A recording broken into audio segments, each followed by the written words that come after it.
Hey there, and welcome to this quick update video regarding Sony's latest flagship, the Xperia 1, and particularly when it is going to be released, because when most phones are announced, they are available to pre-order within a few days, and with the Xperia 1, this was not the case.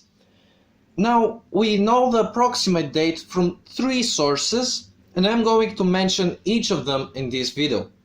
The first source is, of course, Sony's initial speech, in which they mentioned it is going to be released in Q2 of 2019, which means between April and June, I think.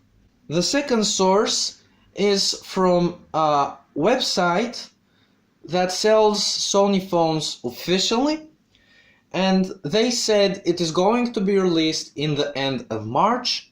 And the third source is me asking the Sony customer service about the release date, and they said that it was just going to be by the end of the spring, which means no later than the 20th of June. So yeah, the exact release date is not yet known, but I would expect it to be either in the end of May or the beginning of June. Thanks for watching. Subscribe to the channel if you're new, please. I really appreciate it. I'm trying to get that 1000 subscriber goal, and any subscriber is appreciated. And have a nice day.